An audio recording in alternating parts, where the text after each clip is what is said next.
En la tarea 14 vamos a determinar puntos máximos, mínimos y puntos de silla.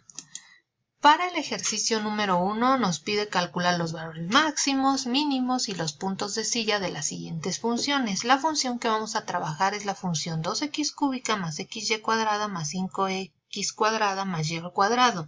Una sugerencia es que primero grafiquen la función original para que ustedes observen claramente cuál es el comportamiento de la función en el plano tridimensional.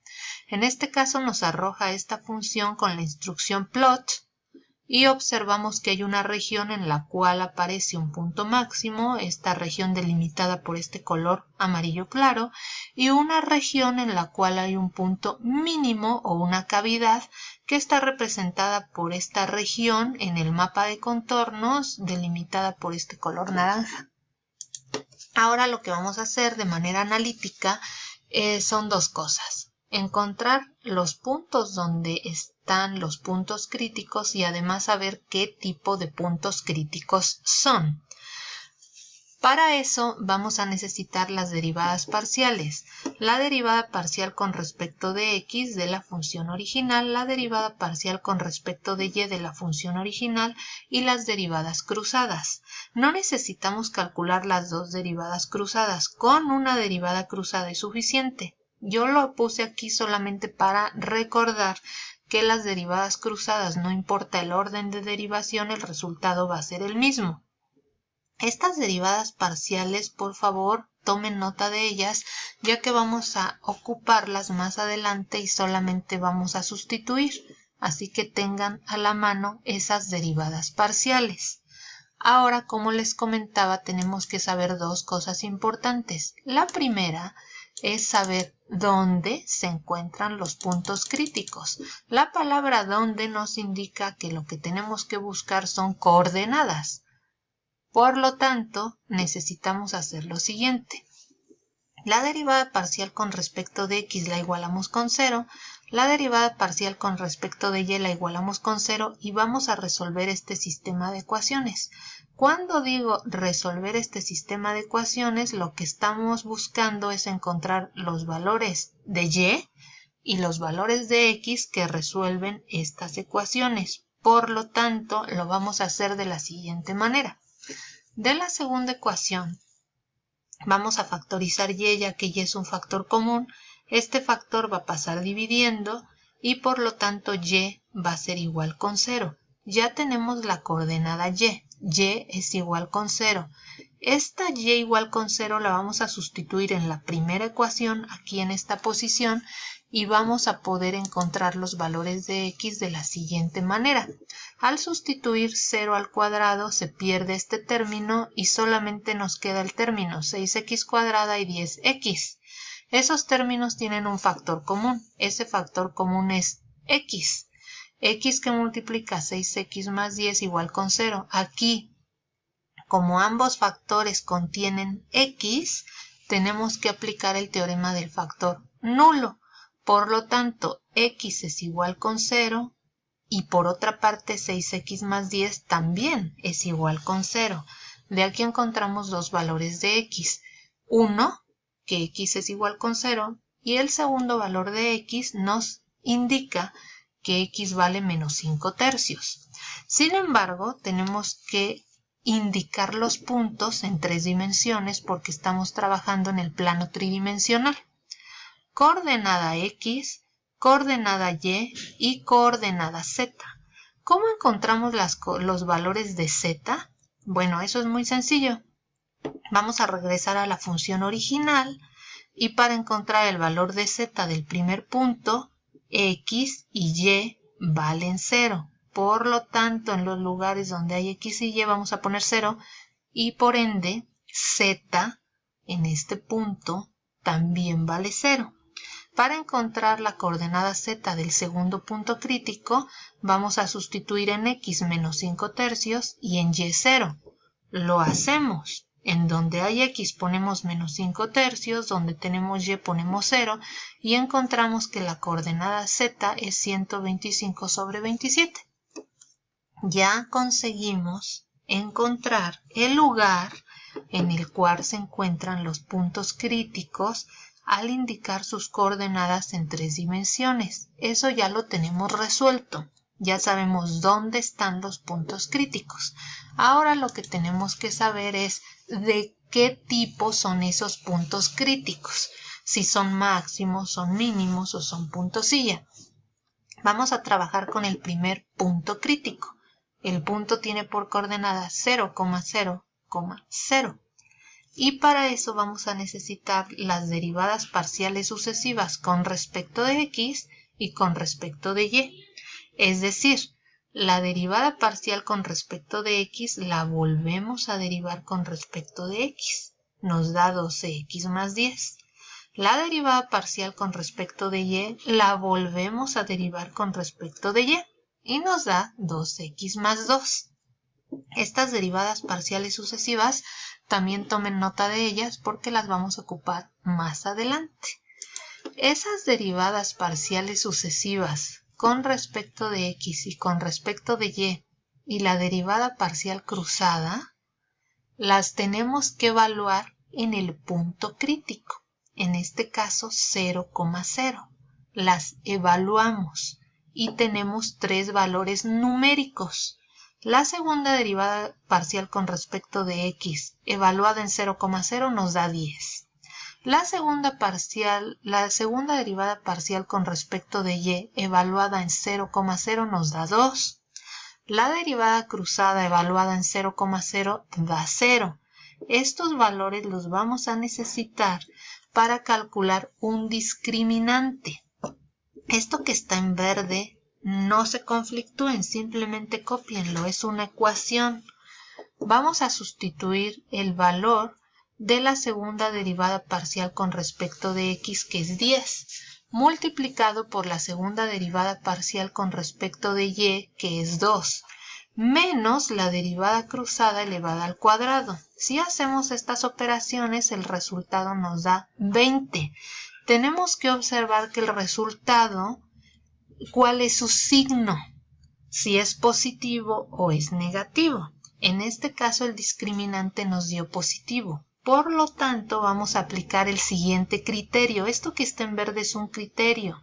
No traten de aprendérselo de memoria, simplemente cópienlo para que tengan todos los criterios y puedan decidir a qué criterio cumple este punto. Si el discriminante nos da positivo y además la segunda derivada parcial con respecto de x da positiva, 20 es positivo y este 10 es positivo, por lo tanto el punto crítico es un punto mínimo y ya, tenemos resuelto ese punto crítico. Además, por supuesto, lo podemos verificar en Wolfram Alpha con la instrucción min.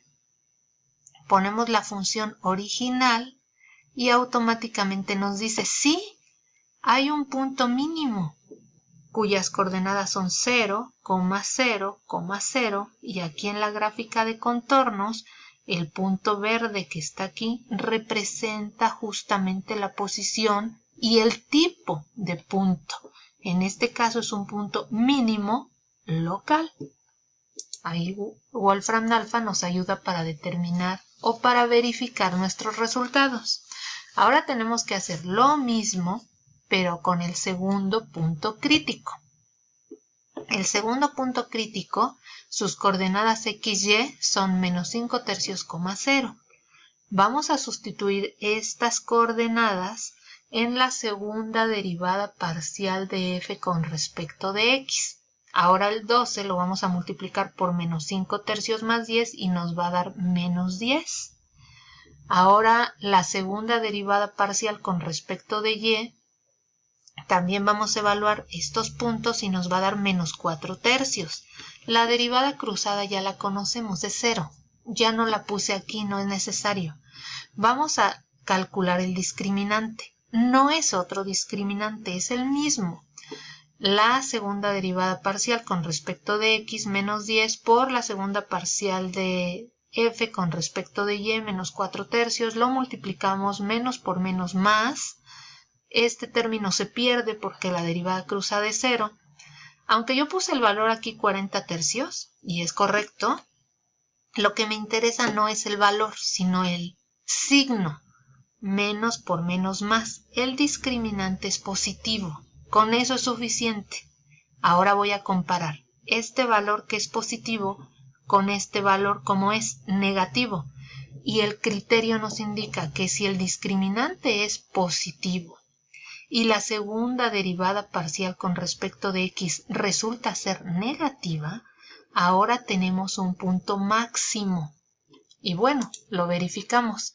En Wolfram Alpha, con la instrucción max de la función original, nos dice sí, hay un punto máximo local. ¿En qué lugar? En menos 5 tercios, 0, 125 sobre 27. Esto ya lo habíamos hecho nosotros de manera analítica, pero Wolfram Alpha lo hace en una sola instrucción. Nos dice en dónde está el punto crítico y qué tipo de punto crítico es. Ahora, no son los únicos criterios que pueden resultar en el criterio de la segunda derivada. Estos dos criterios ya los ocupamos, cópienlos por favor, pero existen otros criterios. Si resulta que el discriminante es negativo, es decir, el discriminante es menor de 0, entonces los puntos críticos son puntos de silla. Si el discriminante nos da 0, el criterio no lleva a ninguna conclusión, es decir, este criterio no nos serviría. Sin embargo, no todas las funciones se pueden resolver de manera analítica. En algunos casos, tenemos que recurrir al método gráfico. Y este ejemplo no es la excepción. Para determinar los puntos de silla de este ejemplo, tenemos que recurrir a la gráfica. Y aquí vamos a incorporar esta instrucción. Inflection points D. Puntos de inflexión de la función original. Le damos clic y nos dice el resultado. Nos dice, sí, hay 2 puntos de inflexión. Esos puntos de inflexión tienen por coordenadas menos 1, menos 2, 3. Y el segundo punto de inflexión es menos 1, 2, 3. ¿Y de qué tipo de puntos nos están hablando? Aquí nos da la respuesta. Son puntos silla. Aquí en la gráfica nos dice, hay 2 puntos de inflexión. Los puntos de inflexión es donde cambia la curvatura de la función en el plano tridimensional. Aquí nos lo marca en rojo. Ya teniendo las coordenadas de esos puntos, podríamos saber de manera analítica que son puntos silla. Y lo vamos a corroborar. ¿Cómo? Tenemos las coordenadas de los 2 puntos de inflexión que encontramos de manera gráfica. Aquí son estos 2 puntos. Sustituimos menos 1,2 y menos 1, menos 2 en las segundas derivadas parciales con respecto de x y con respecto de y. La derivada cruzada. Calculamos el discriminante. El discriminante no es otro, es el mismo. La segunda derivada parcial con respecto de x, menos 2, por la segunda derivada parcial con respecto de y, 0, menos el discriminante, la segunda derivada parcial cruzada al cuadrado. En este caso, el discriminante nos da menos 16. Lo mismo hacemos para el segundo punto de inflexión. Aquí tomen nota detenidamente, pero los invito a que noten que el discriminante en este caso nos da menos 16. ¿Qué nos interesa del discriminante? No el 16, sino el signo, debido a que el discriminante es negativo para ambos puntos de inflexión. Por lo tanto, ambos puntos de inflexión son puntos de silla. Y con eso queda resuelto el problema de este video.